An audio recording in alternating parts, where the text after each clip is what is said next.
इस आदमी ने वाकई कर दिखाया। 2 महान बुजुर्ग। फेरिया, वह वापस आते समय ठीक हो गया। क्या तुम मजाक कर रहे हो? विस्मयादिबोधक चिन्ह, विस्मयादिबोधक चिन्ह। क्या आप गंभीर हैं? यह थोड़ा अवास्तविक लग रहा था। बड़े बुजुर्ग को संदेह था, लेकिन वांग टेंग का चेहरा गुलाबी और चमकदार दिख रहा था। फिर उसने फेरिया के पीले चेहरे को देखा। विरोधाभास बहुत गहरा था। बड़े बुजुर्ग को अचानक लगा कि लड़का शायद सच कह रहा है, और वह गंभीर रूप से थका हुआ नहीं है। फेरिया, तुमने मेरी तरफ क्यों देखा? क्यों? बड़े बुजुर्ग ने ज्यादा कुछ नहीं कहा, लेकिन फेरिया को उनकी नजर से अपमानित महसूस हुआ। वह नाराज थी, हालांकि वह इसे दिखा नहीं सकी। उसने अपनी पीठ सीधी की और अपना सबसे कठोर पक्ष दिखाया, ये दिखावा करते हुए कि वह ठीक है। मैं ठीक हूं, मैं कमजोर नहीं हूं। हालांकि उसके पीले चेहरे ने उसे उजागर कर दिया। वांग टेंग ने उसे अजीब तरह से देखा और पूछा, क्या तुम थोड़ा आराम करना चाहती हो? नहीं, फेरिया ने नाक भान सिकोड़ी। उसने आगे कहा, मैं ठीक हूं। सच में? वांग टेंग ने उसे नाप कर देखा। उसका कौन सा अंग ठीक लग रहा है? बड़े बुजुर्ग ने उसके चेहरे पर आए बदलाव को नहीं देखा और चिंतित होकर पूछा, फेरिया तुम ठीक नहीं लग रही हो। तुम जाकर थोड़ा आराम क्यों नहीं कर लेती? फेरिया, दूसरी बार अपनी पोल खुलने से वह निराश हो गई। और तो और, खुद बड़े बुजुर्ग ने भी अनजाने में ऐसा किया था। फफ। वांग टेंग उसकी हताशा देखकर जोर से हंस पड़ा। जारी रखें, अपना काम जारी रखो। देखो, तुम इसे छिपा नहीं सकते। फेरिया ने उसे घूरकर देखा और जाने के लिए मुड़ गई। अब उसके पास वहां और अधिक समय तक रहने की हिम्मत नहीं थी। बड़े बुजुर्ग हैरान रह गए। फेरिया को क्या हो गया है? वह खुश नहीं दिख रही है। ये सब ठीक है। एक महिला हमेशा कुछ दिनों के लिए बुरे मूड में रहेगी, वांग टेंग ने जवाब दिया। फेरिया अभी दरवाजे पर ही पहुंची थी कि उसने उसका जवाब सुन लिया। वह लड़खड़ा गई, लगभग अपने ही पैरों पर ठोकर खा गई। हा हा हा, वांग टेंग हंसा। अंततः उसने अपना गुस्सा जाहिर कर दिया। बड़े बुजुर्ग को समझ नहीं आया कि मनुष्य क्या कहना चाहता है, इसलिए उसने अपना सिर हिलाया और इस मुद्दे को पीछे धकेल दिया। वह गंभीर हो गया और बोला, मेरा इंतजार करो, मैं तुम्हारे लिए साधना विधि लेकर आता हूं। उसने युवा नायक पर विश्वास करना इसलिए चुना क्योंकि उसकी हालत फेरिया से कहीं बेहतर थी। इस वजह से उसे राहत महसूस हुई। ठीक है। वांग टेंग भी गंभीर हो गया और सिर हिला दिया। उसके पीछे पीछे बड़े बुजुर्ग चल रहे थे। घर बहुत बड़ा था, पीछे की तरफ कई कमरे थे, उनमें से कुछ में शायद उनके खजाने रखे जाते थे। कुछ समय बाद, महापुरुष जानवरों की खाल से बने कुछ स्क्रॉल लेकर बाहर आए। उन्होंने उन्हें इतनी सावधानी से संभाला कि दूसरों को लगा कि वे किसी अविश्वसनीय शास्त्र का हिस्सा हैं। हालांकि वांग टेंग की उन शास्त्रों में रुचि नहीं थी जो केवल गृह स्तर तक साधना करने की अनुमति देते थे।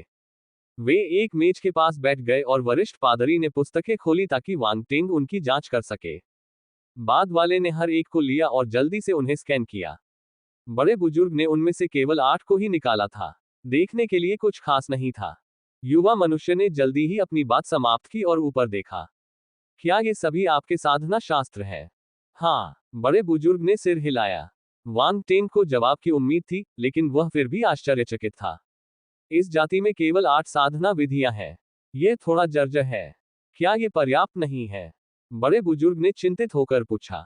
ये काफी है। वांग टेंग कुछ देर रुका और फिर बोला, महाराज कृपया मुझे एक शांत कमरा दे दीजिए।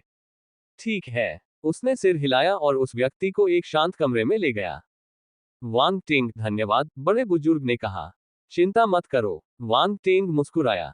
बुजुर्ग चले गए। वांग टेंग फिर जमीन पर पैर मोड़कर बैठ गए और उन 8 शास्त्रों को याद करने लगे जिन्हें उन्होंने अभी अभी पढ़ा था। ये सभी 8 ग्रंथ गृहीय स्तर और उससे निम्न स्तर के थे। इससे उन्हें आसानी से याद रखने और समझने में मदद मिली। एट नोबलबन एट उन्होंने हल्के मखमली लोगों पर आधारित रूपरेखा भी तैयार की। हालांकि यह उनकी बाहरी उपस्थिति की रूपरेखा नहीं थी, यह उनकी शारीरिक संरचना की रूपरेखा थी। इससे पहले उन्होंने अपनी असली आंख का इस्तेमाल करके रोएदार लोगों की शारीरिक संरचना का निरीक्षण किया था। वह उनकी शिराओं, धमनियों और नसों से परिचित थे। आप कह सकते हैं कि मूल निवासियों ने अपनी मध्याह्न रेखाओं का केवल 30% से भी कम भाग ही उपयोग किया था, बाकी अधिकांश भाग अभी भी सीलबंद थे।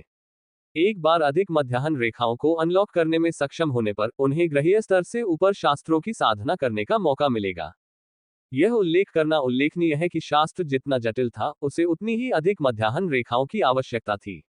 मानव जाति सभी प्रकार के धर्मग्रंथों की रचना करने में सक्षम थी, क्योंकि वे अपनी शारीरिक संरचना को पूरी तरह से समझते थे तथा अपने शरीर की पूरी क्षमता को उन्मुक्त करने में सक्षम थे। बेशक ये पीढ़ियों की कड़ी मेहनत और दृढ़ता का परिणाम था। हल्के मखमली लोगों के पास मजबूत आधार का अभाव था। उनका ग्रह खतरनाक नहीं था, जिससे उन्हें किसी भी तरह की तात्कालिकता का एहसास नहीं हुआ। अगर कोई विपत्ति आती या वे नष्ट होने वाले होते तो यह संभवतः उनकी क्षमता को जगा सकता था। आखिरकार केवल आप ही अपनी स्थिति को उसकी संपूर्णता में समझ सकते हैं। यदि वे बेहतर धर्मग्रंथ बनाना चाहते थे तो उन्हें स्वयं पर निर्भर रहना होगा। इस आदमी ने वाकई कर दिखाया। 3. हालांकि चूंकि वांग टेंग वहां थे, इसलिए उन्हें नए ग्रंथों की रचना के लिए किसी अतिवादी विधि का उपयोग करने की आवश्यकता नहीं पड़ी। उसके मन में एक नई साधना पद्धति का विचार आ रहा था। हल्के मखमली लोगों के एक मॉडल की रूपरेखा के भीतर एक सुनहरी रक्त वाहिका दिखाई दी, जो धीरे धीरे शरीर के माध्यम से बहती हुई सभी मध्याह्न रेखाओं को कवर करती थी। टकराना, विस्मयादिबोधक चिन्ह, विस्मयादिबोधक चिन्ह। आधे घंटे बाद रूपरेखा अचानक फट गई। यह विफल हो गया। वांग टेंग ने भौहें सिकोड़ी। उन्होंने मुद्दे का विश्लेषण किया। कुछ मिनट बाद रोएदार लोगों की एक और रूपरेखा तैयार हो गई और वह प्रवाह को उत्तेजित करता रहा। इस बार सुनहरी रक्त वाहिका ने 2 और मध्याह्न रेखाओं से गुजरते हुए एक बड़े क्षेत्र को कवर किया। हालांकि जब मॉडल आगे बढ़ने वाला था तो वह फिर से ढह गया। उसने 9 बार जलधारा को उत्तेजित किया, लेकिन हर बार वह उस स्थान पर पहुंचने में विफल रहा। सुनहरी धारा आगे नहीं बढ़ सकी। लगता है ये रास्ता सही नहीं है, वांग टेंग ने सोचा। चूंकि रास्ता अच्छा नहीं था, इसलिए उसने दूसरा रास्ता चुना। हल्की मखमली प्रजाति के पोत और मध्याह्न प्रणाली अत्यंत जटिल थे। खैर, सभी जीवित प्राणियों में जटिल प्रणालियां थीं, जिससे हर एक के लिए उपयुक्त शास्त्र बनाना मुश्किल हो गया। वांग टेंग ने जो रास्ता बनाया था उसे मिटा दिया और फिर से शुरुआत की। वह इस बारे में धैर्यवान था, धीरे धीरे रास्ते को आगे बढ़ा रहा था। वह जल्दी में नहीं था। रहस्यमयी महिला द्वारा छोड़ा गया मार्शल ज्ञान उसके दिमाग में तैरने लगा। वांग टेंग को इस भाग के संबंध में गहरी समझ प्राप्त हुई। मूल निवासियों के धर्मग्रंथ मूल तत्व प्रकाश दिव्य धर्मग्रंथ पर आधारित थे, जो धर्मग्रंथों के पुनर्विकास के लिए सहसंबंध के रूप में काम कर सकते थे। इससे कठिनाई काफी हद तक कम हो जाएगी। समय धीरे धीरे बीतता गया। एक दिन बीत गया। फेरिया आखिरकार ठीक हो गई। वह अपने कमरे से बाहर चली गई। उसने देखा कि बड़े बुजुर्ग बेचैनी से एक कमरे के सामने इधर उधर घूम रहे थे। दूसरे सरदार भी मौजूद थे। वे बीच बीच में बंद दरवाजे की तरफ देखते और धीमी आवाज में चर्चा करते। फेरिया को अंदाजा हो गया कि क्या हो रहा है जब वो वहां पहुंची। महान बुजुर्ग, बड़े बुजुर्ग ने चेहरे पर मुस्कान लाते हुए चिंता से पूछा, फेरिया, क्या तुम ठीक हो? हाँ, मैं पूरी तरह ठीक हो गया हूँ। धन्यवाद, फेरिया ने जवाब दिया। यह अच्छा है, यह अच्छा है। बड़े बुजुर्ग को राहत महसूस हुई। क्या वांग टेंग अंदर है? फेरिया ने परेशान होकर पूछा। हाँ, बूढ़े आदमी ने सिर हिलाया। वह एक क्षण के लिए झिझकी और फिर पूछा, वो वहां कितने समय से है? एक दिन। मुझे नहीं पता कि वह कितनी देर तक अंदर रहेगा, बुजुर्ग ने कहा। फेरिया ने पलकें झपकाईं। उसने आगे कोई सवाल नहीं किया और दूसरों के साथ इंतजार करने लगी। वह ये देखने के लिए उत्सुक थी कि क्या मानव वास्तव में मूल निवासियों की मदद कर सकता है। उसने पिछली रात पत्थर की प्लेटों से जो कुछ भी सीखा था, उसे पचा लिया था, लेकिन उसे एहसास हुआ कि वह रोएदार लोगों की मदद नहीं कर सकती।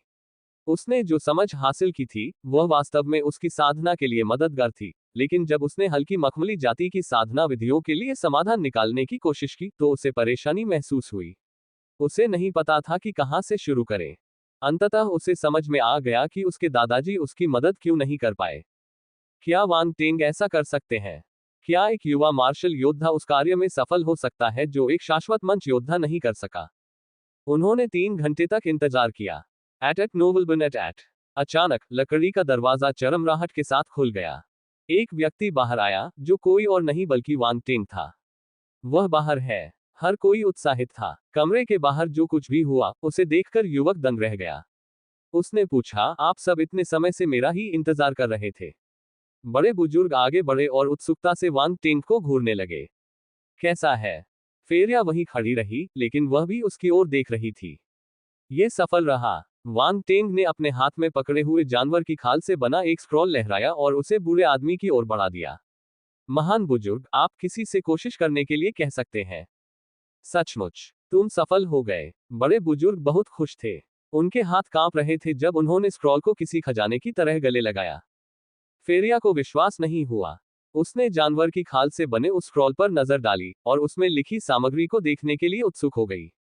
एक दिन इस साथी ने एक दिन प्रकाश मखमल दौड़ के लिए एक शास्त्र के साथ आने के लिए इस्तेमाल किया। रोंग ली, रोंग शान और अन्य प्यारे सरदारों ने बड़े बुजुर्ग के चारों ओर भीड़ लगा दी और स्क्रॉल को घूरते हुए खुशी से छत पर चढ़ गए। अगर वह चीज बड़े बुजुर्ग के हाथ में न होती तो वे उसे छीन लेते।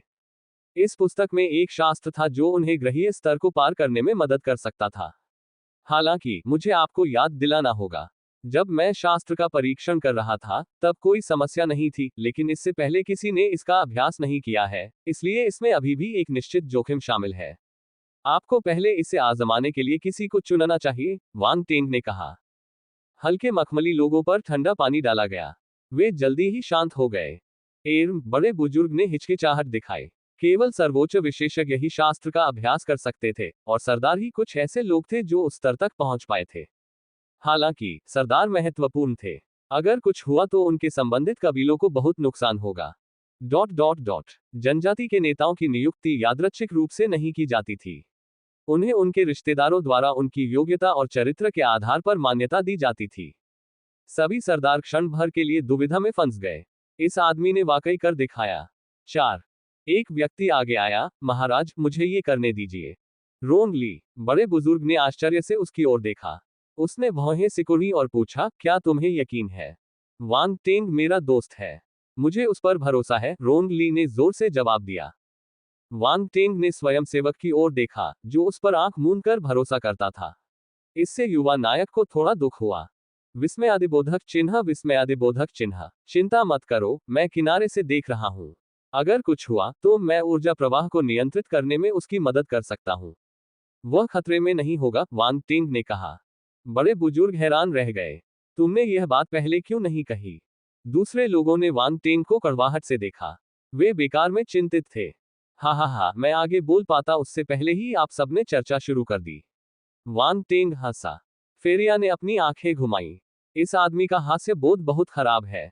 रोंग शान ने अपना सिर बाहर निकाला और पूछा, क्या मैं प्रथम हो सकता हूं? चलो, तुमने शुरू से ही वांग टिंग पर भरोसा नहीं किया। मैं तुम्हें पहले नहीं आने दूंगा। रोंग ली ने गुस्से से उसे दूर धकेल दिया। बड़े बुजुर्ग ने अपना फैसला सुनाया। ठीक है, रोंग शान, एक तरफ हट जाओ, पहले रोंग ली को अभ्यास करने दो। रोंग शान शर्मिंदा लग रहा था और एक तरफ हट गया। उनके नेता ने जानवर की खाल से बना वह स्क्रॉल रोंग ली को थमा दिया। रोंग ली ने उत्साह से उसे खोला। यदि आपको कुछ समझ में न आए तो आप मुझसे पूछ सकते हैं, युवा व्यक्ति ने सुझाव दिया। रोंग ली ने सिर हिलाकर आभार व्यक्त किया। उन्होंने आधे घंटे से ज्यादा समय तक धर्मग्रंथ का अध्ययन किया। कभी कभी वे युवा नायक से कुछ सवाल पूछते, कुछ हिस्से बहुत गहरे और जटिल थे। वांग टेंग की मदद के बिना वे इसे समझ नहीं पाते। युवा नायक ने हाथ हिलाया, उनकी जाति की शारीरिक संरचना का एक प्रतिरूप हवा में दिखाई दिया। सभी मेरिडियन और रक्त वाहिकाएं स्पष्टता से देखी जा सकती थीं। बड़े बुजुर्ग और अन्य लोग आश्चर्यचकित थे, उन्हें नहीं पता था कि लड़के को उनके अंदरूनी कामकाज की इतनी सटीक समझ थी। यहां तक कि कुछ मेरिडियन भी थे जिनसे वे परिचित नहीं थे। उन्होंने छवि के आधार पर अपने शरीर की जांच करने के बाद उनके अस्तित्व की पुष्टि की। फेरिया का मुंह खुला का खुला रह गया। वह मानव की शक्तिशाली आध्यात्मिक शक्ति को देखकर आश्चर्यचकित हो गया, जिसने वास्तव में रोएदार प्रजाति के संपूर्ण शारीरिक ढांचे को स्पष्ट और सुस्पष्टता के साथ रेखांकित किया था। रोंग ली को आखिरकार युवा नायक के स्वनिर्मित ग्रंथ की समझ आ गई। उसने एक लंबी सांस छोड़ी। घबराओ मत, वांग टेंग ने प्रोत्साहित किया, मेरे रहते कुछ नहीं होगा। रोंग ली ने सिर हिलाया और जमीन पर पैर मोड़कर बैठ गया। उसने एक सफेद क्रिस्टल निकाला और उसे अपनी हथेली पर रख लिया। एक प्रकाश तत्व ऊर्जा पत्थर। वांग टेंग ने अपनी भौहें उठाई। ये ग्रह पर ऐसा पहली बार देखा गया था। ऐसा लगता है कि यहाँ प्रकाश तत्व की पत्थर की खदानें हैं। फेरिया ने भी ऊर्जा पत्थर पर ध्यान दिया। उसके चेहरे का भाव थोड़ा बदल गया। रोंग ली ने अपनी आंखें बंद कर ली और पत्थर की प्रकाश शक्ति को अवशोषित करते हुए नए शास्त्र का अभ्यास करना शुरू कर दिया। सभी लोग स्वयंसेवक को घबराई हुई नजरों से देखने लगे। ये भावना वहां मौजूद अन्य फरीज के बीच विशेष रूप से स्पष्ट थी। उन्होंने परीक्षण के सफल होने के लिए प्रार्थना की। कुछ समय बाद रोंग ली चमकने लगा, ठीक वैसे ही जैसे सरदार चमके थे जब माउंट सेंट ने उन्हें प्रकाश बल प्रदान किया था। ये काम कर गया। बड़े बुजुर्ग उत्साहित थे। वांग टेंग मुस्कुराया। दरअसल उसने इसे सौंपने से पहले हजारों बार इसका परीक्षण किया था।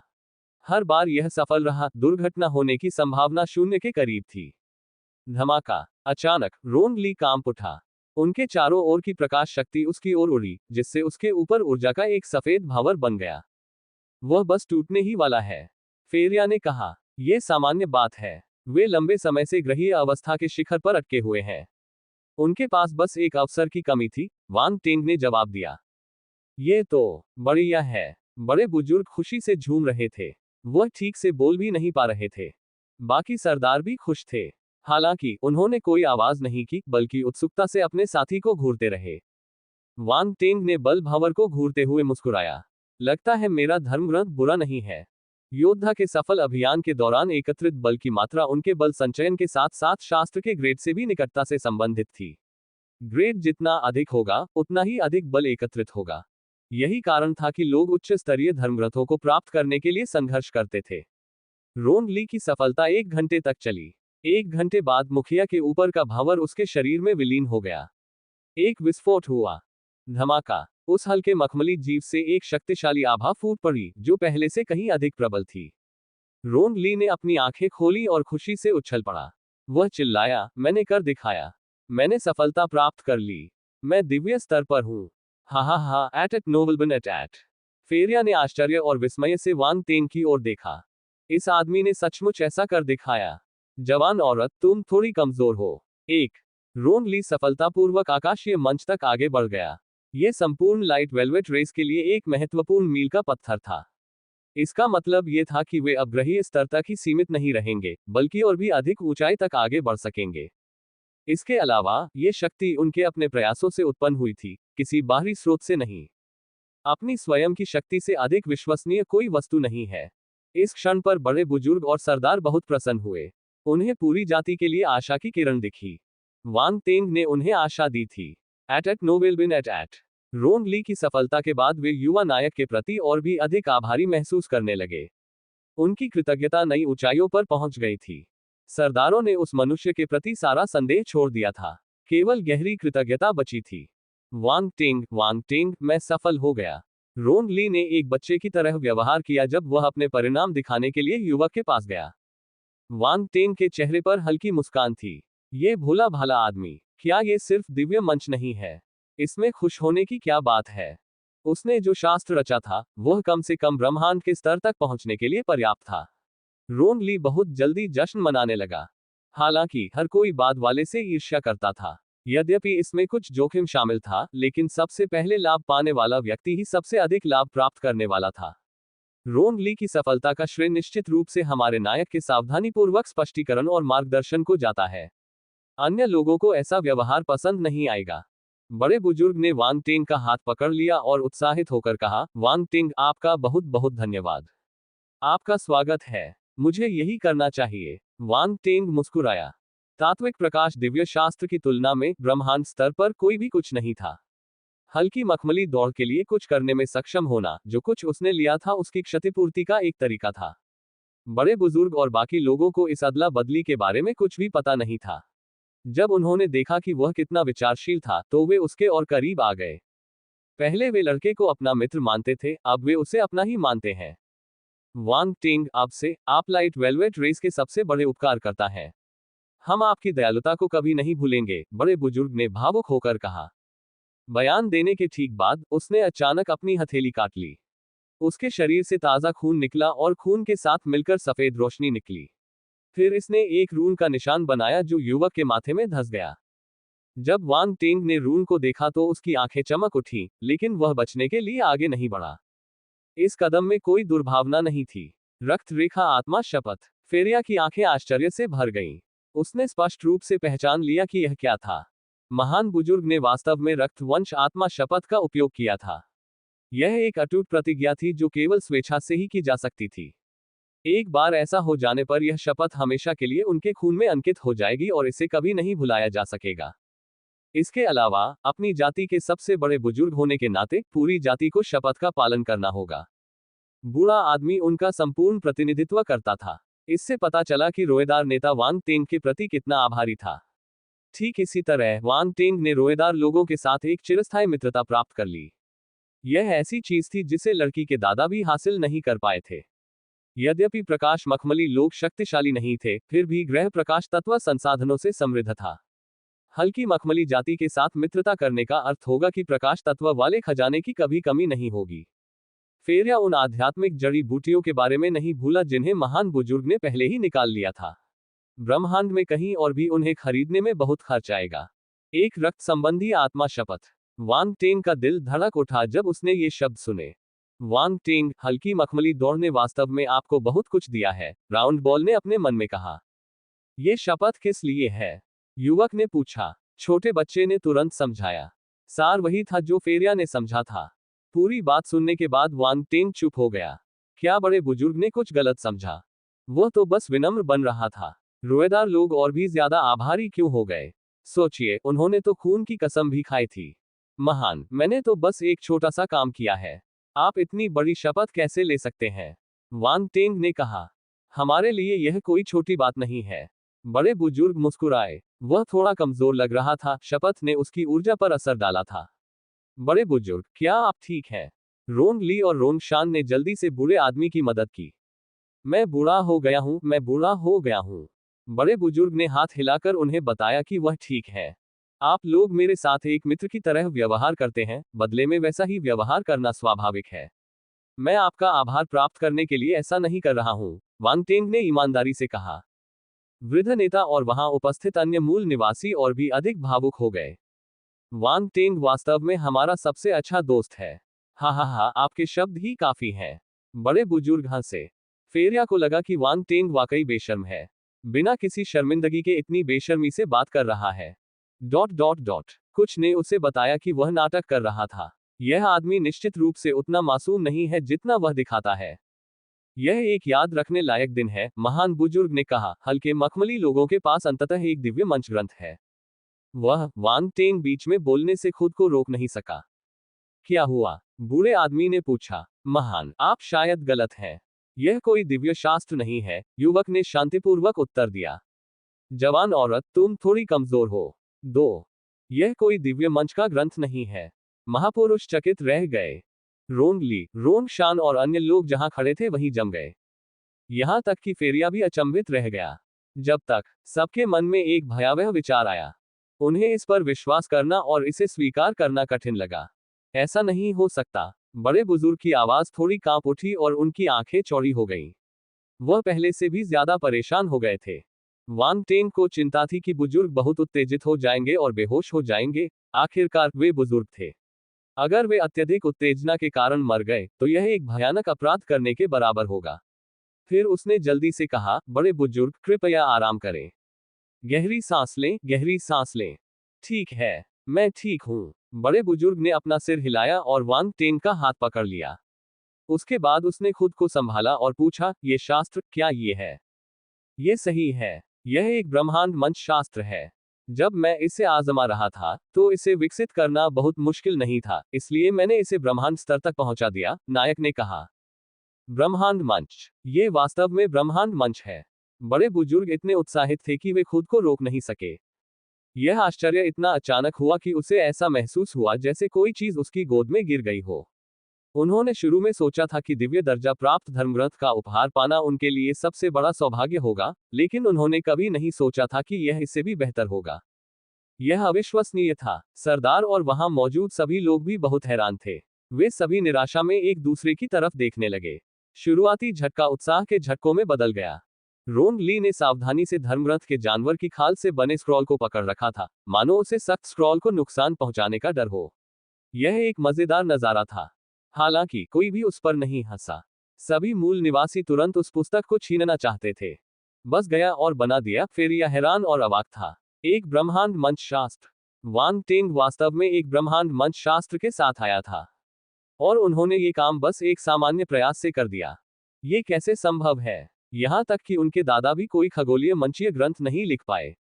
ब्रह्मांडीय मंचीय ग्रंथ तो प्रश्न से बाहर है। वांग टेंग ऐसा कैसे कर पाया? ध्यान रहे, वो एक दिव्य योद्धा था। चाहे आप इसे किसी भी दृष्टि से देखें, ये बात बेतुकी है कि इतने साधन संपन्न व्यक्ति ने इतने उच्च स्तरीय धर्मग्रंथ की रचना की। फेरिया कुछ देर तक हिचकिचाती रही, फिर आखिरकार बोली, क्या तुम मुझे धर्मग्रंथ देखने दोगे? उसे स्वयं इसकी पुष्टि करनी पड़ी। एक क्षण के लिए तो महापुरुष स्तब्ध रह गए, फिर मुड़कर लेखक की ओर देखने लगे। वांग टेंग ने ही यह ग्रंथ बनाया था। ये वास्तव में लाइट वेलवेट जाति के लिए एक उपहार था, लेकिन वे उसकी सहमति के बिना दूसरों को इसे देखने की अनुमति नहीं दे सकते थे।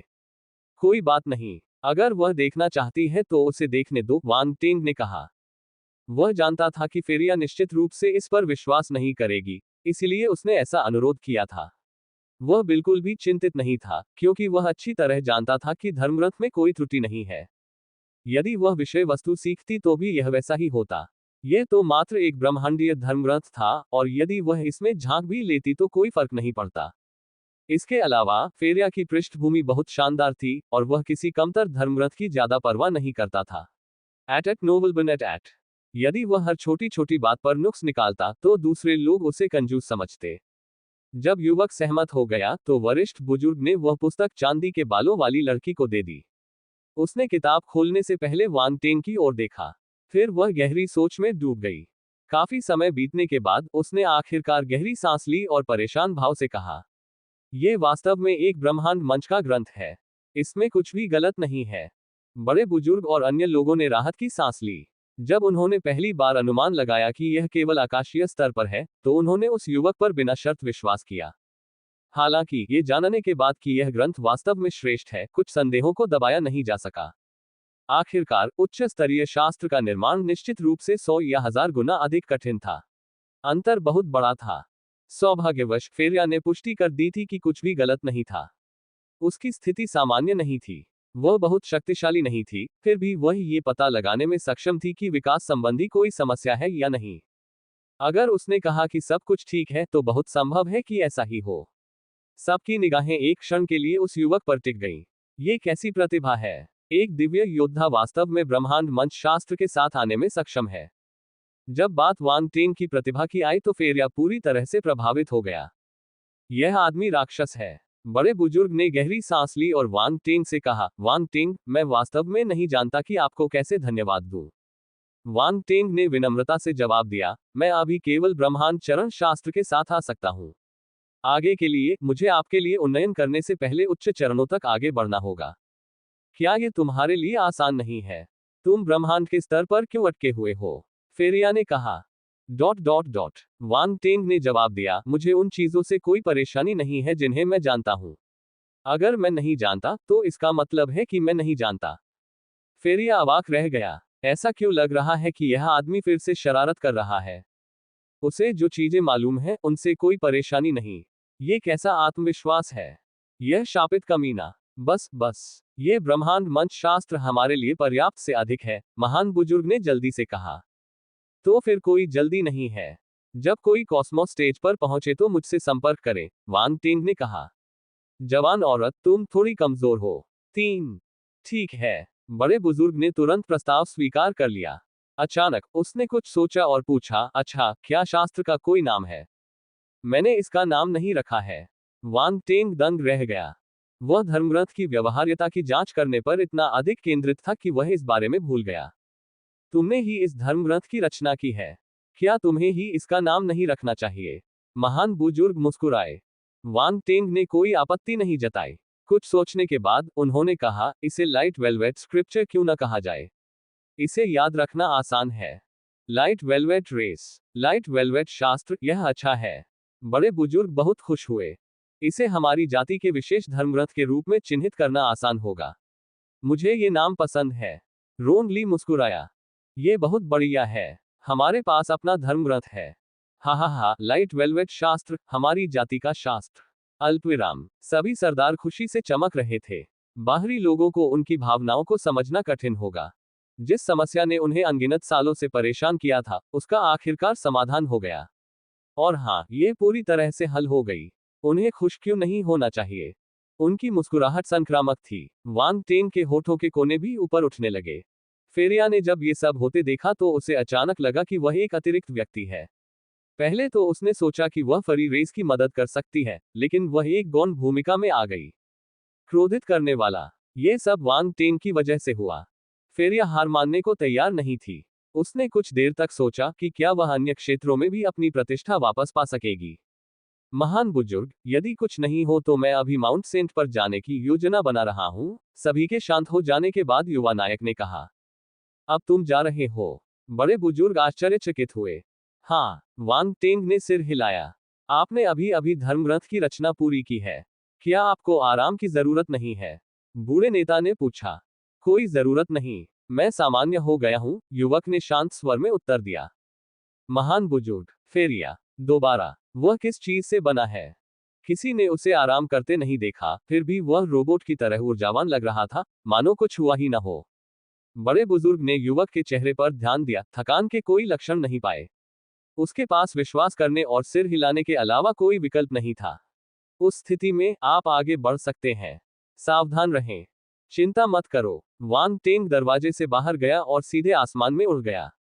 मैं तुम्हारे साथ चलूंगी। फेरिया पीछे रहने को तैयार नहीं थी, इसलिए वह उसके पीछे चली गई। वे दोनों माउंट सेंट की ओर उड़ चले। बूढ़े नेता और सरदारों ने उन्हें जाते हुए देखा, उनकी आंखों में चिंता साफ झलक रही थी। महाराज, क्या आपको लगता है कि उनका पहाड़ पर चढ़ना ठीक है? रोंग ली ने एक पल झिझकते हुए पूछा। वे शक्तिशाली हैं, इसलिए यह कोई समस्या नहीं होनी चाहिए। रोंग शान ने जल्दी से हस्तक्षेप किया, इससे पहले कि बड़े बुजुर्ग जवाब दे सकें। हालांकि माउंट सेंट 300 वर्षों से सील है, कोई नहीं जानता कि क्या परिवर्तन हुए हैं, रोंग ली ने चिंतित होकर कहा। बूढ़ा नेता बिना कुछ बोले घर की ओर मुड़ा और पुनः अंदर चला गया। अल्पविराम, वांग टेंग और फेरिया आगे बढ़ते रहे। माउंट सेंट ऊंचा था, लेकिन अपनी ताकत के दम पर उन्हें शिखर तक पहुंचने में ज्यादा समय नहीं लगा। एकमात्र समस्या धुंध थी। इसने पहाड़ के ऊपरी आधे हिस्से को ढक लिया था, इसलिए वे आगे का रास्ता नहीं देख पा रहे थे। वांग टेंग जल्दी से उस जगह पर पहुंच गया जहां धुंध शुरू हुई थी। वह बिना रुके अंदर घुस गया। दूसरी ओर फेरिया थोड़ा हिचकिचाई, लेकिन उसने अपने दांत पीस लिए और हमला कर दिया। वांग टेंग ने धुंध की आड़ में तेजी से यात्रा की तथा खतरे की स्थिति में अपने आसपास की जांच करने के लिए अपनी आध्यात्मिक शक्ति को मुक्त किया। स्वूश! तभी एक ध्वनि विस्फोट सुनाई दिया। धुंध के बीच एक काली छाया चमकी और शक्तिशाली बल कंपन वांग टेंग के बाईं ओर चला गया। हमला सीधे उसके सिर पर लक्षित था। वांग टेंग शांत रहे और उन्होंने मुक्का मारा, जो सीधे आने वाले हमले से टकराया। धमाका! हमला एक पल में ही खत्म हो गया। उसे कोई चोट नहीं आई। वांग टेंग ने पलक झपकाए और तुरंत अंतरिक्ष में उड़कर दूसरे व्यक्ति को पकड़ लिया। उसने उस व्यक्ति को धुंध से बाहर खींच लिया।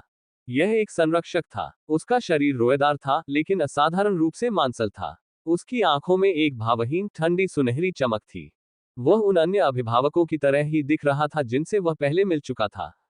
युवा नायक ने जब बंदी का गला पकड़ लिया तो वह संघर्ष करने लगा। वांग टेंग ने भौहें सिकोड़ी। उसकी आंखें चमक उठी और आध्यात्मिक शक्ति दूसरे की बर्फ सी ठंडी आंखों में चुभने लगी। धमाका! संरक्षक ने संघर्ष करना बंद कर दिया और लटक गया। वह अपनी चेतना खो चुका था। उनकी आध्यात्मिक शक्ति कमजोर है, वांग टेंग ने सोचा। एट नोबल बन एट। संरक्षक लाइट वेलवेट लोगों से उत्परिवर्तित हुआ था। वह उसे आसानी से नहीं मार सकता था, इसलिए उसने उसे उस तरीके से बेहोश कर दिया। फिर जब उसने उस व्यक्ति को बांधने के लिए रून लॉक का उपयोग किया, तो उसके हाथ पर बल की चमक उठी तथा उसे अपने अंतरिक्ष खंड में फेंकने से पहले उसकी सारी शक्ति को सील कर दिया। Boom boom boom! कुछ दूरी पर बल विस्फोट की आवाजें सुनाई दी। वांग टेंग ने अपनी असली आंख चालू की और उस दिशा में देखा। वह खुश होने लगा। फेरिया को 3 संरक्षकों द्वारा रोका जा रहा था। वह धुंध उसे नुकसान पहुंचा रही थी। उसके लिए इस तिकड़ी से मुक्त होना कठिन होगा। वांग टेंग ने उसकी परेशानियों की परवाह नहीं की। वह कमजोर नहीं थी, उसकी जान को कोई खतरा नहीं था। वह आगे बढ़ता रहा। औरत, तुम थोड़ी कमजोर हो। 4 धुंध से कुछ और आकृतियां उभरकर सामने आईं। वांग टेंग को अभिभावकों की कमजोरी का पता था, इसलिए उसने जल्दी से उनका ध्यान रखा। हालांकि उन छहों से निपटने के बाद उसे अचानक एहसास हुआ कि चारों ओर काली परछाइयां थीं। वह घिरा हुआ था। विस्मयादिबोधक चिन्ह। वांग टेंग ने चारों ओर नजर घुमाई। वहां कम से कम 80 लोग थे। पीली सुनहरी और ठंडी आंखें धुंध के बीच से उसे निर्दयता से घूर रही थीं। युवक का सिर सुन्न हो गया। वह बेकाबू होकर गाली देने लगा, अरे, ये सब मेरे पीछे पड़ गए। कुछ क्षण पहले वह फेरिया पर हंस रहा था, लेकिन अब उसकी बारी थी। 80 संरक्षकों को कौन संभाल सकता है? दुश्मन ने पिछले सबक से सबक सीखा था और पूरी ताकत के साथ आक्रमण किया था, क्योंकि वे केवल कुछ ही ताकतों से उसे पराजित नहीं कर सकते थे। गर्जन गर्जन अल्पविराम। संरक्षकों का समूह जंगली जानवरों की तरह दहाड़ते हुए वांग टेंग की ओर बढ़ा। हे भगवान, वांग टेंग के रोंगटे खड़े हो गए। वह जल्दी से स्पेस फ्लैश का इस्तेमाल करके भाग निकला। लड़ने का कोई मतलब नहीं था। नायक के चारों ओर का स्थान तुरंत विकृत हो गया और वह वहीं गायब हो गया। संरक्षकों ने खाली हवा में उसे पकड़ने की हरकतें की। कुछ दूर पर फेरिया, जो अभी भी 3 रक्षकों द्वारा विलंबित थी, ने धुंध में आगे की ओर दहाड़ सुनी। वह उस दिशा में देखने के लिए मुड़ी और बुदबुदाई, क्या हो रहा है? लगता है कोई भीषण युद्ध चल रहा है। वह जानती थी कि वांग टेंग पर निश्चित रूप से घात लगाकर हमला किया गया है। ऐसा लग रहा था कि उसे रोकने के लिए एक बड़ा समूह गया है। फेरिया मुस्कुराया। घमंड करते रहो। वह खर्राटे भरकर अपनी लड़ाई से निपटने के लिए पीछे मुड़ी। वह गंभीर हो गई और अपनी मुट्ठियों को बल की चमक से ढक लिया। फिर मुट्ठी की रोशनी की एक बिना रुके बौछार हुई। बूम बूम बूम, धमाकों की आवाज गूंज उठी। मुट्ठियों की बौछार से तीनों रक्षक बुरी तरह घायल हो गए और उनकी लड़ने की क्षमता खत्म हो गई। फेरिया ने भी उन्हें नहीं मारा। उसने उन्हें वहीं छोड़ दिया और अपनी चढ़ाई फिर से शुरू कर दी। वांग टेंग का चेहरा काला पड़ गया क्योंकि उसे कई रक्षकों ने पीछा किया था। उसने हाथ हिलाया और अनगिनत प्रकाश बिंदु छोड़े, जो रक्षकों पर गिरे। शून्यमयी मक्खियों का क्रोध। शून्य में बंद आध्यात्मिक आक्रमणों से मक्खियां भड़क उठीं और कई रक्षक गिर गए। उन्होंने प्रतिरोध करने की अपनी क्षमता खो दी। वांग टेंग ने वहां रुकने की योजना नहीं बनाई थी। वह जल्दी से उड़ गया। कुछ समय बाद वह फेरिया से मिला। उसने आखिरकार उस सारे शोर शराबे की जड़ को पहचान लिया, उन सभी अभिभावकों को जो उसका पीछा कर रहे थे। उसका चेहरा बदल गया। यहां मत आना, एट नोबल एट। मैं करूंगा, वांग टेंग ने हंसते हुए कहा। उसने अचानक अपनी गति बढ़ा दी और उसकी जगह की ओर दौड़ पड़ा। बेशर्म, फेरिया ने अपनी भौहें सिकुड़ी। तुमने मेरा बीज छीन लिया।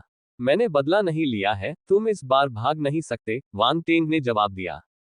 गर्जन। कई संरक्षक दहाड़ते हुए उनका पीछा करने लगे। जैसे जैसे वांग टेंग और फेरिया शिखर के करीब पहुंचे, उनका उत्साह बढ़ता गया। अचानक उनके शरीर से चमकदार सफेद रोशनी निकलने लगी। उग्र बल में उतार चढ़ाव हुआ और उनकी गति आसमान छूने लगी। वे प्रकाश की गति से युवाओं की ओर भागे। लानत है, वांग टेंग गंभीर हो गया। वे आत्म विनाश करने जा रहे हैं। फेरिया का चेहरा सफेद पड़ गया। रक्षकों की गति अचानक बदल गई। वे पलक झपकते ही उनके पास पहुंच गए। विस्फोट होने लगे। धमाका, धमाका, धमाका। सभी संरक्षकों ने आत्म विनाश का विकल्प चुना। सफेद रोशनी ने उन्हें अंधा कर दिया क्योंकि असीम शक्ति एक तूफान की तरह क्षेत्र में बह गई, जिसने वांग टेंग और फेरिया को अपनी चपेट में ले लिया। कोहरा छंटने लगा और छंटने के संकेत मिलने लगे, लेकिन तेज रोशनी के कारण कुछ भी दिखाई नहीं दे रहा था। अचानक कुछ दूरी पर अंतरिक्ष विकृत हो गया और वांग टेंग बाहर निकल आया। कितना मुश्किल था, मैं लगभग मारा ही गया था। उसने एक लंबी सांस छोड़ी और अपनी छाती थपथपाई। उसी समय एक चमकीली रोशनी गुजरी और फेरिया उसके बगल में प्रकट हुई। वह लाइट बोल्ट का इस्तेमाल करके बच निकली। हालांकि उसकी हालत और भी खराब थी। फेरिया उदास और भयभीत लग रही थी। उसके चेहरे पर रंग लौटने में उसे कुछ समय लगा। युवती, तुम थोड़ी कमजोर हो, वांग टेंग ने उसे चिढ़ाते हुए कहा जब उसने देखा कि वह कैसी दिख रही है। हे कमीने, उसके कारण वह लगभग मारी गई थी, फिर भी वह उसे चिढ़ाता रहा। हालांकि उसे यह स्वीकार करना पड़ा कि उसका अंतरिक्ष कौशल प्रभावशाली था। उन पर अचानक हमला हुआ था, लेकिन वह बिना किसी चोट के भागने में सफल रहा। उसे इस पहलू पर सहमत होना पड़ा। इस स्थिति में उसकी लाइट बोल्ट भी उसकी बराबरी नहीं कर सकती थी। 5 तत्व काया, प्रकाश प्रतिभा, अंतरिक्ष प्रतिभा। जितना अधिक उसने खोजा, फेरिया की घबराहट उतनी ही अधिक बढ़ गई। वह ये स्वीकार नहीं करना चाहती थी, लेकिन उसकी प्रतिभा उससे बढ़कर थी। आखिर वह कौन है? ऐसी प्रतिभा वाले व्यक्ति की एक असाधारण पहचान अवश्य होगी। अल्पविराम। बड़े बुजुर्ग और बाकी लोग अभी नीचे जनजाति में अपने घरों में वापस गए ही थे कि उन्होंने माउंट सेंट पर भयानक विस्फोटों की आवाज सुनी। वे एक बार फिर बाहर भागे। अभी क्या हुआ? बड़े बुजुर्ग ने पहाड़ की ओर घूरते हुए भयभीत होकर पूछा। कोहरा घना था, लेकिन वे उसके नीचे की तीखी फ्लोरोसेंट रोशनी देख सकते थे, जो एक स्याही के कांटों को भेद कर आ रही थी। कोहरा ऐसा उमड़ रहा था मानो कोई बड़ा हाथ उसे बेतहाशा हिला रहा हो। क्या वांग टेंग और फेरिया को कुछ हुआ है? रोन ली हैरान था। उसे चिंता होने लगी। लानत है, हम कुछ नहीं कर सकते। रोन शान और दूसरे सरदार बेचैन थे, लेकिन कुछ नहीं कर सकते थे। उन्होंने अपनी मुठ्ठियां कसकर भींच ली। वांग टेंग ने कई बार मदद की थी, वे पहले से ही उसे अपने में से एक मानते थे। उसकी सुरक्षा के बारे में चिंतित होना स्वाभाविक था। विस्फोट थम गया। एक ही समय में कई अभिभावकों का आत्मविनाश करना भयावह था। प्रभाव ने एक बहुत बड़े क्षेत्र को कवर किया। ऐसी स्थिति में सामान्य योद्धा मर जाएंगे। उनके पास बचने का कोई रास्ता नहीं होगा।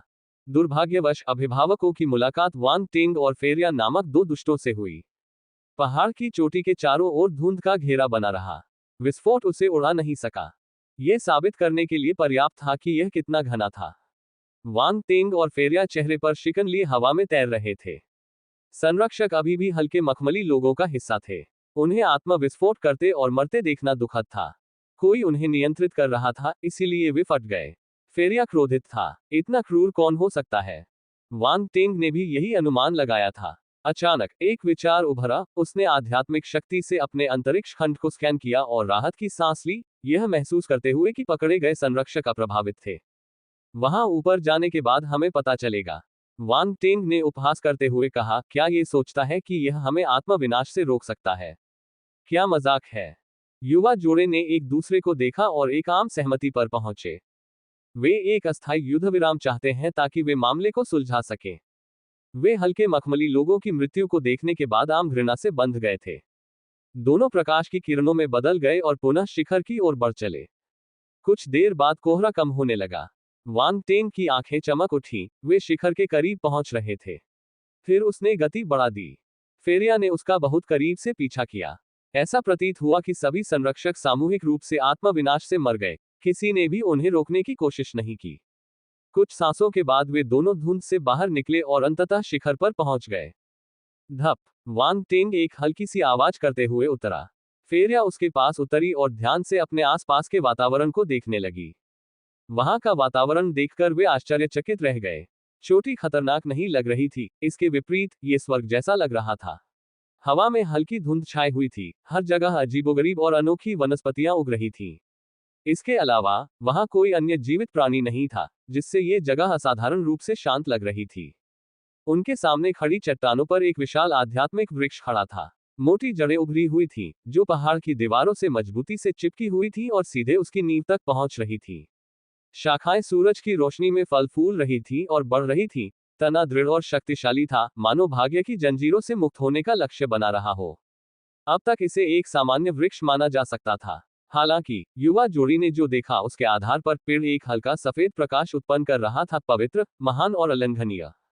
शाखाओं पर सफेद आकृतियां थीं, जो स्वर्ग और पृथ्वी की शक्ति के कारण स्वाभाविक रूप से विकसित हुई प्रतीत होती थीं, जिससे वृक्ष दिव्य लग रहा था। यदि कोई ध्यान से देखे तो ये स्पष्ट होगा कि पत्तियों पर भी पतले सफेद पैटर्न थे, उन सभी से एक हल्की चमक निकल रही थी। यह एक असाधारण वृक्ष था। क्या ये प्रकाश का वृक्ष है? फेरिया ने कुछ हिचकिचाहट के बाद पूछा। वह विस्मय में थी। वांग टेंग ने कोई जवाब नहीं दिया। इसके बजाय उसने अपनी असली आंख सक्रिय की और पेड़ की ओर देखा। अंदर एक हल्की आकृति नवजात शिशु की तरह कोमल सफेद रोशनी में लिपटी हुई थी। यह आप हैं? वांग टेंग मुस्कुराया। ये वह आकृति थी जो बीजों के भीतर पाई गई। आकृति ने वांग टेंग की निगाह को महसूस किया और अपना शरीर आगे बढ़ाया। दो हल्के सुनहरे रंग की आंखें वांग टेंग की दिशा में टिकी थीं। उनकी निगाहें आपस में टकराईं। वांग टेंग के दिमाग में एक सख्त और भयंकर आवाज गूंज उठी। तुम्हारी हिम्मत कैसे हुई? Dot dot dot. चिल्लाहट के साथ एक दमनकारी आध्यात्मिक हमला हुआ, जो वांग टेंग के आध्यात्मिक शरीर पर टूट पड़ा। हम्फ। युवक ने नाक भांज सिकोड़ी। उसके 9 खजानों का शिवालय सुनहरे रंग से चमक उठा, क्योंकि इसने हमले को दबा दिया था। उस आकृति ने हमलावर को पहचान लिया। उसकी आवाज में थोड़ा गुस्सा था। यह आप हैं? हम फिर मिलेंगे। वांग टेंग मुस्कुराया। फेरिया ने महसूस किया कि विशाल पेड़ से आध्यात्मिक उतार चढ़ाव आ रहा है, लेकिन वह नहीं जानती थी कि यह कौन कर रहा है। उसने भौहें सिकोड़ी। तुम किससे बात कर रहे हो? वांग टेंग ने विशाल पेड़ की ओर अपनी ठोड़ी उठाए और मजाक उड़ाया। तो आप वह पेड़ हैं जो सबसे छिप रहा है। पेड़? फेरिया ने आंखें सिकोड़ कर देखा। वह समझ गई कि उसका क्या मतलब था, लेकिन वह अभी भी चकित थी। आध्यात्मिक उतार चढ़ाव पेड़ से आ रहा था। वह एक पल के लिए चकित महसूस करती है, फिर वह चकित होकर कहती है, रुको, इस पेड़ का अपना दिमाग है। विस्मयादिबोधक चिन्ह, विस्मयादिबोधक चिन्ह। तुम ऐसा कह सकती हो? वांग टेंग ने स्वीकृति में उसकी ओर देखा। लड़की भी उसके जैसी ही थी। ब्रह्मांड बहुत बड़ा था। बुद्धिमान पौधे दुर्लभ थे, लेकिन वे अस्तित्व में थे। तारा जानवर संवेदनशील बन सकते हैं, जबकि कुछ तो मानव रूप में भी बदल सकते हैं।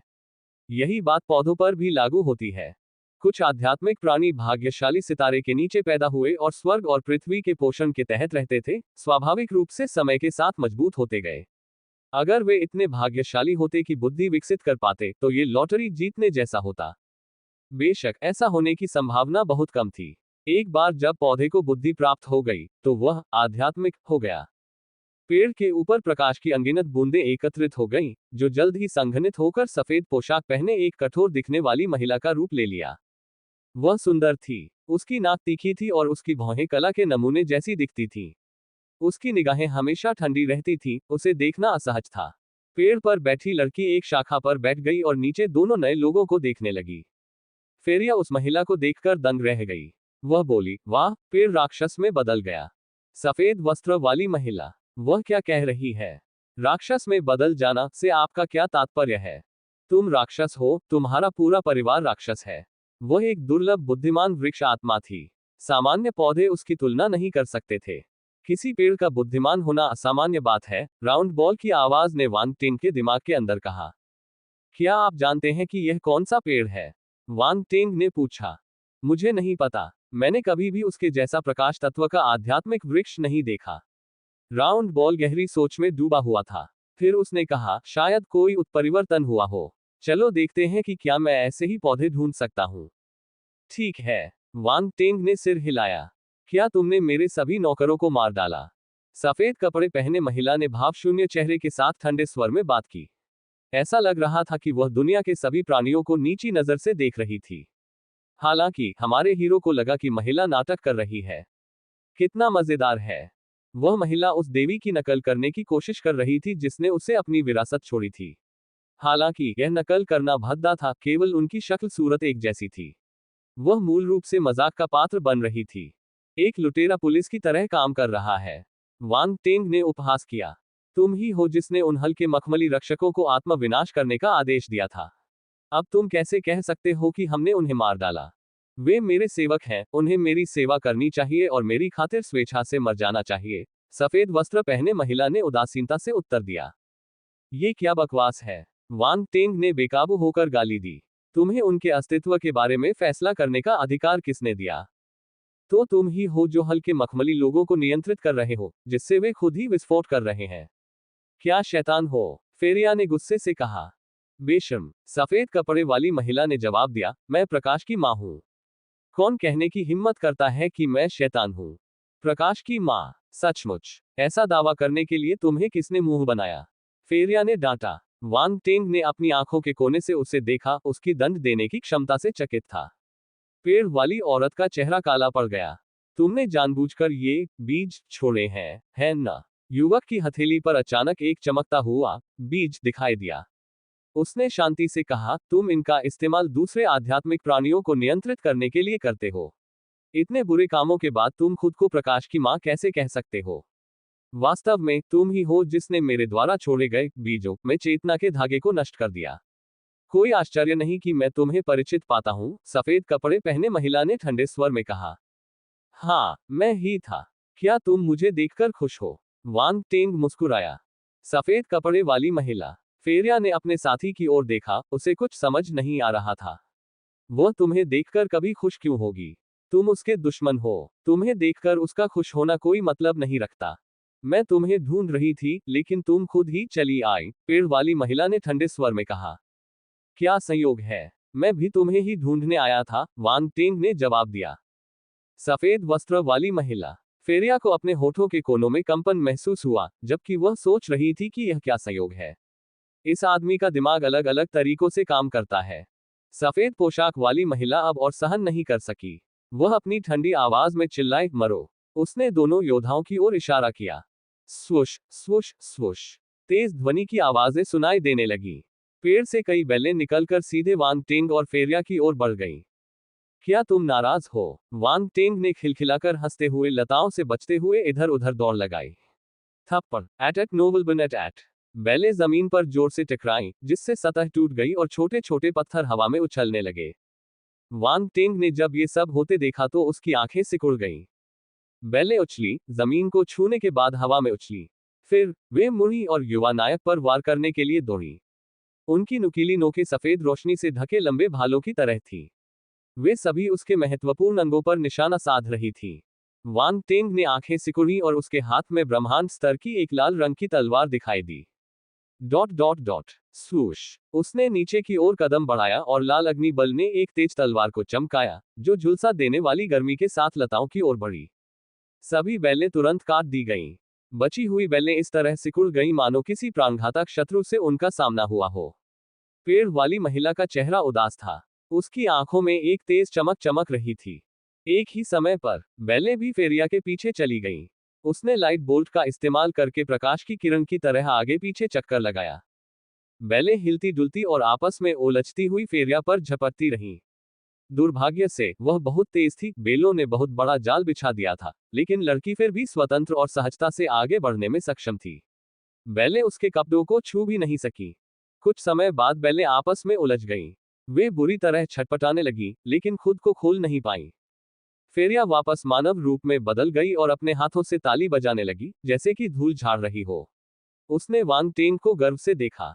हा हा हा, दिलचस्प है। ये तरीका अच्छा है। वांग टेंग हंसा। फेरिया ने अहंकार से कहा। Dot dot dot. पेड़ वाली महिला की निगाहें चमक उठी और उसने पूछा, आप कौन है?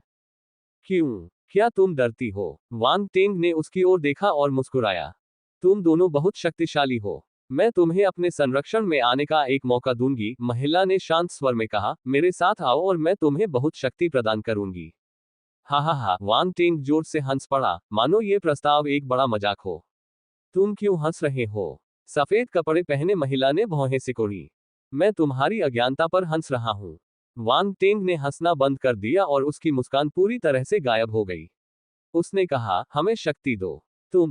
तुम अपनी इस कमजोर क्षमता के साथ सत्ता कैसे बांट सकती हो? तुम्हें अपना आत्मविश्वास कहां से मिला? फेरिया ने आश्चर्य से सफेद कपड़े पहने महिला को देखा। यह विचार बेतुका था। क्रिटिकल हिट गुना 2। सफेद कपड़े पहने महिला अपमान के कारण गुस्से से भर गई थी। उसका चेहरा हरा और घिनौना हो गया था। वह उस ग्रह पर प्रकाश की मां थी। सभी जीवित प्राणी उसे देवी की तरह मानते थे। उसने कभी ऐसा अपमान नहीं सहा था।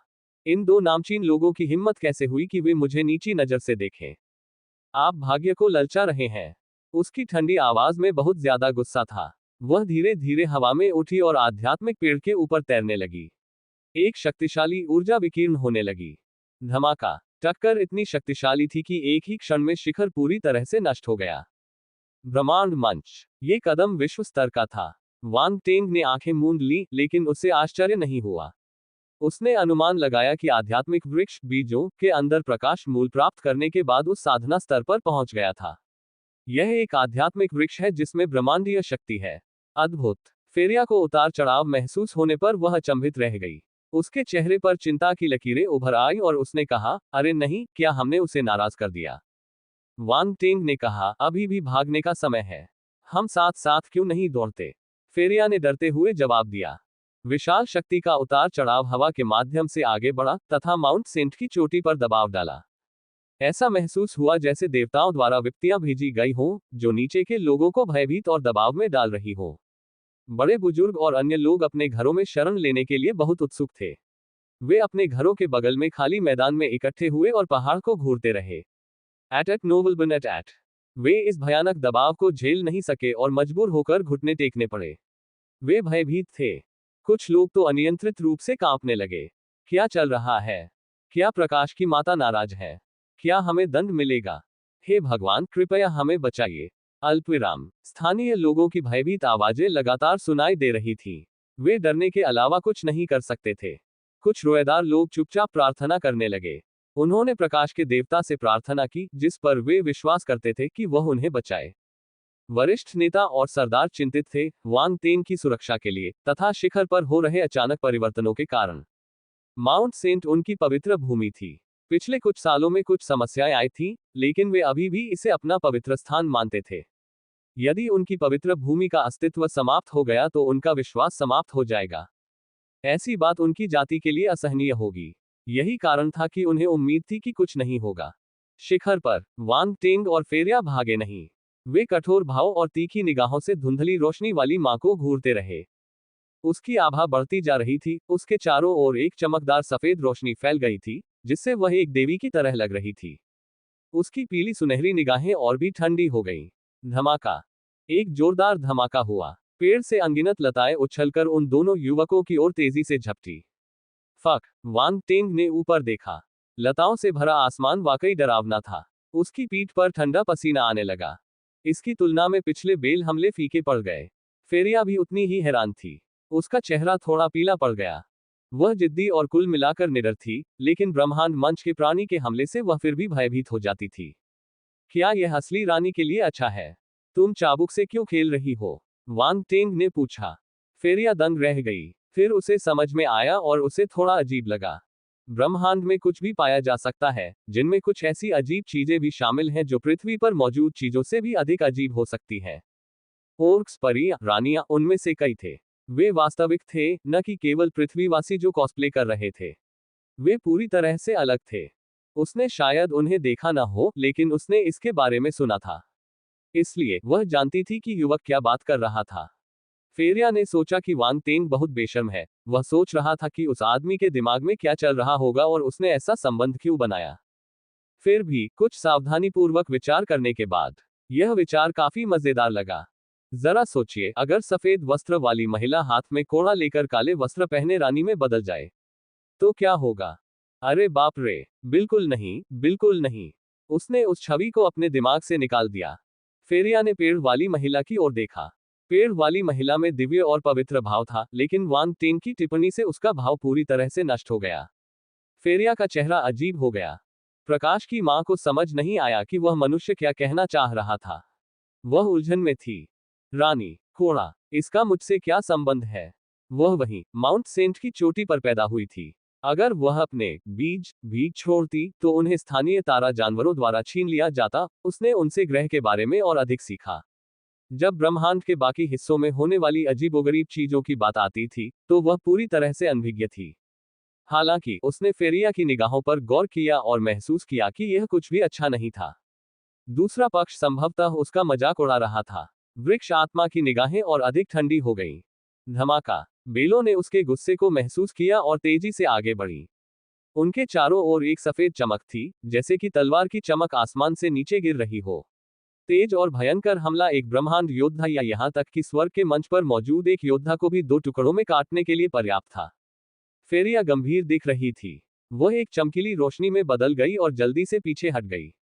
हालांकि एक सरसरी निगाह डालने के बाद उसे एहसास हुआ कि वांग टेंग अभी भी वहीं पर जमे हुए थे और शायद स्तब्ध थे। उनके हाव भाव बदल गए और वह चिल्लाई, पीछे हट जाओ। तुम अभी भी वहां क्यों खड़े हो? वांग टेंग ने हाथ हिलाया और सीधे आने वाली लताओं को देखा।